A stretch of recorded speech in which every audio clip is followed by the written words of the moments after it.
Assalamualaikum warahmatullahi wabarakatuh. Di sini saya akan menjelaskan siapa itu Dewi Sartika dan bagaimana perannya dalam pendidikan di Indonesia. Dewi Sartika lahir pada tanggal 4 Desember 1884 di Cicalengka. Dewi Sartika lahir dari pasangan Nyi Raden Raja Permas yang merupakan putri dari Bupati Bandung R.A.A. Wiranatakusuma IV dan Raden Rangga Somanegara yang merupakan Patih Bandung. Ayahnya yang selaku Patih Bandung mengizinkan Dewi Sartika untuk menjalani pendidikan dasar di RST Class School seperti saudaranya. Hal ini bukanlah suatu keputusan yang mudah untuk menyekolahkan putrinya yang pada masa itu pendidikan formal untuk seorang anak perempuan tidak bisa, bahkan untuk sekelas bangsawan atau priayi. Namun berkat keputusan ayahnya, Dewi Sartika dapat merasakan pendidikan formal dan pada masa itu Dewi Sartika merupakan anak perempuan dari sekian keluarga priayi di Bandung yang dapat merasakan sekolah. Disayangkan Dewi Sartika hanya menempuh pendidikan dasar sampai kelas 1. Namun meskipun hanya kelas 1, Dewi Sartika sudah belajar membaca, berhitung, menulis bahasa Belanda, dan pengetahuan lainnya. Peristiwa buruk menimpa keluarga Dewi Sartika yang mengakibatkan masa kanak-kanak Dewi Sartika penuh dengan kegembiraan berakhir dengan penderitaan. Hal ini terjadi ketika ayahnya terlibat dalam peristiwa pemasangan dinamit pada pertengahan bulan Juli tahun 1893, hingga akhirnya pada Januari 1894 ayahnya dijatuhi hukuman buangan di tempat perasingan di sebuah pulau Ternate. Ibunya Raja Permas ikut menyertai menemani suaminya dalam hukuman pembuangan yang mengakibatkan pecahnya keluarga Dewi Sartika. Saat itu umur 10 tahun dan harus ditinggal oleh kedua orang tuanya. Dewi Sartika pun dititipkan kepada keluarga Raden Demang Arya Suryakarta Adiningrat tanpa bekal dan hanya mengharapkan belas kasih mereka. Dewi Sartika ditempatkan di rumah pamannya yang merupakan Patih Cicalengka. Kabar duka kembali datang ketika Raden Rangga Somanegara dikabarkan meninggal yang membuat ibunya kembali pulang ke Bandung meninggalkan tempat pengasingan. Tahun 1902, Dewi Sartika menyusul ibunya ke Bandung dan mulai melangkah untuk mendirikan sekolah untuk kaum perempuan. Pada 16 Januari 1904, setelah mendapat restu dukungan Bupati Bandung, sekolah istri didirikan dengan bertempat di Paseban Wetan yang berada di Kompleks Pendopo Kabupaten Bandung. Pada tahun 1906, Dewi Sartika menikah dengan Raden Ganduran Agah Suryawinata atau Raden Agah. Suaminya merupakan guru di Karang Pamulang dan dirinya ikut berdedikasi di sekolah istrinya. Ia merupakan suami yang memberikan dukungan penuh terhadap pergerakan istrinya, tidak memandang istrinya rendah dan menjalin hubungan suami istri layaknya mitra. Berkat bantuan suaminya, sekolah yang dibangun Dewi Sartika mengalami perkembangan yang maju. Pada Perang Dunia II meletus mengakibatkan kondisi sekolah Dewi Sartika mengalami kesulitan yang amat besar pada tahun 1940, disusul oleh datangnya penduduk Jepang ke tanah Sunda yang mengakibatkan kegiatan sekolah berhenti total.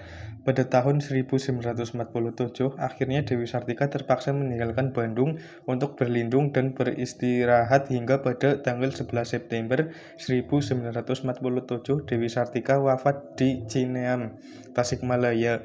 Setelah Bandung aman, sekolah Dewi Sartika dipimpin oleh pemerintah Indonesia untuk dipergunakan sebagai sekolah putri.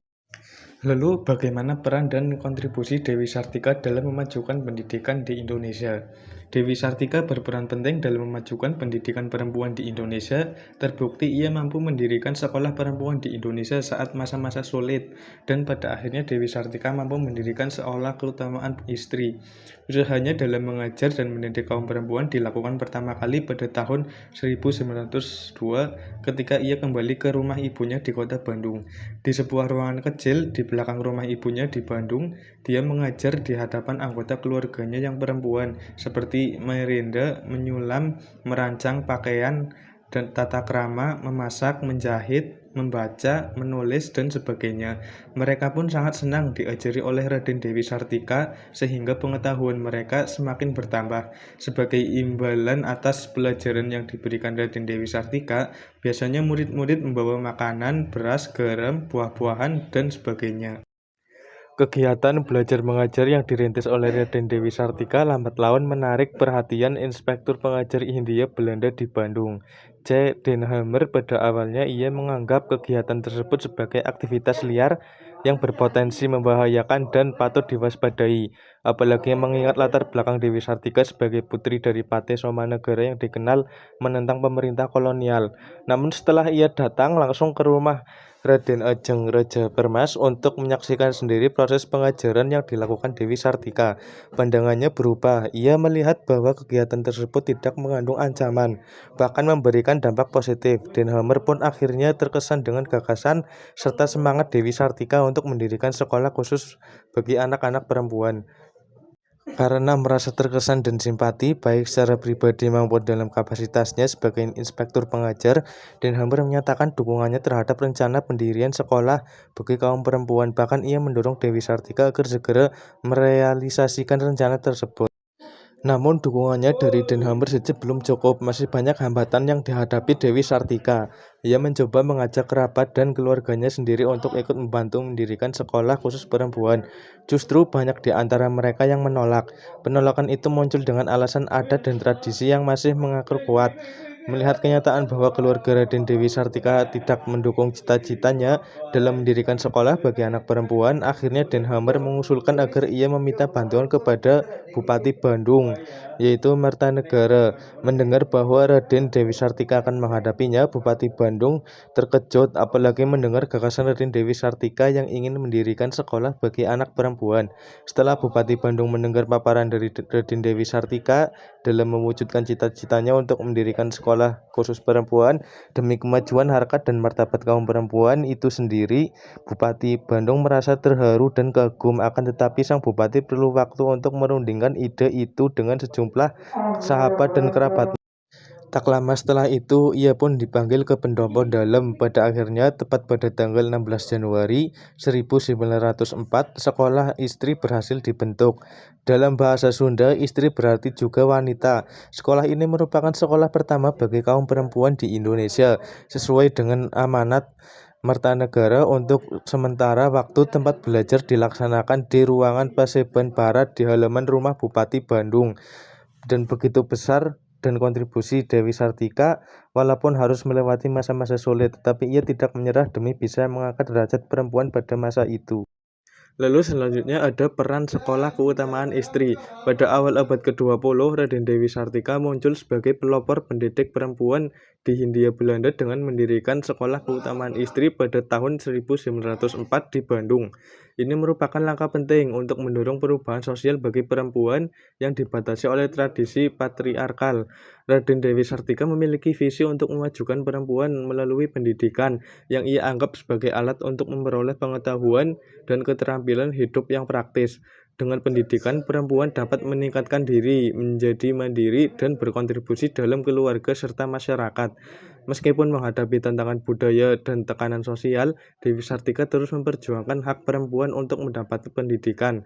Sekolah keutamaan istri memberikan dampak besar dengan banyak lulusan menjadi perempuan mandiri yang berpengaruh di komunitas. Mereka tidak hanya mengelola rumah tangga lebih baik, tetapi juga terlibat dalam kegiatan sosial.